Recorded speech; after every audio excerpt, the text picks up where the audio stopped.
मी देवीदास निघुते. माझी गाडी 2 तारखेला नाशिक RTOनं धरली होती. ते गाडीला त्यांनी 24,000 रुपये दंड केला.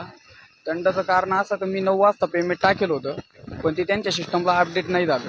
अपडेट न झाल्या कारणानं नाशिक RTOने माझ्या गाडीला 24,000 रुपये फाईन मारला.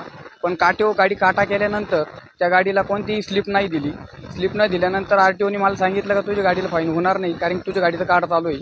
त्यामुळे मी गाडी काढून घेतली. मला अर्ध्या तासानंतर त्या गाडीचा SMS पडला की मला 24,000 रुपये फाईन पडला आहे. मी त्याच्यानंतर आज RTO ऑफिसला भेट दिली, पण साहेबांनी सांगितले आम्ही सगळं विचारपूस करून चौकशी करून पाहतो. पण त्यांनी मला कोणत्याही प्रकारे ऑनलाईन प्रिंट जी निघती ती प्रिंट दिलेली नाही आहे. त्यामुळे मी कायदेशीर गुन्हा, जर माझा फाईन निघाला नाही तर मी कायदेशीर गुन्हा दाखल करेन.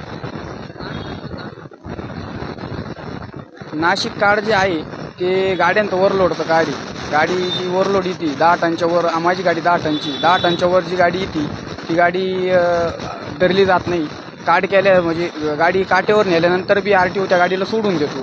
ती गाडी कोणत्याही प्रकारे काट्यावर फाईन होत नाही त्या गाडीला.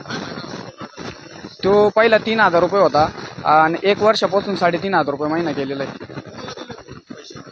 त्यांचा ते का नंबर आहे फक्त आमच्याकडं, पण ते कार्डचं पेमेंट त्या नंबरवर टाकले जातं आणि तिथून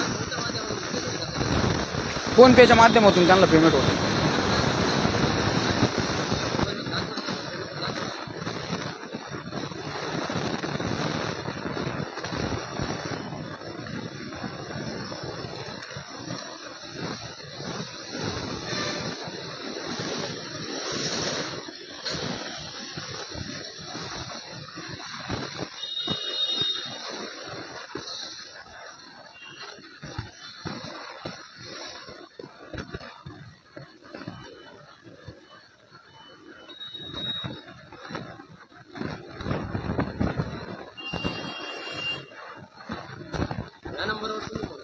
हो, हे 3 वर्षापासून करतो मी.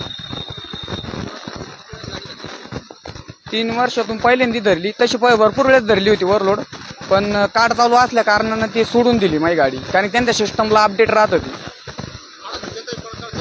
हप्ता आहे हा. कार्ड म्हणजे एक प्रकारचा दर महिन्याला दिलेला हप्ता आहे. हो,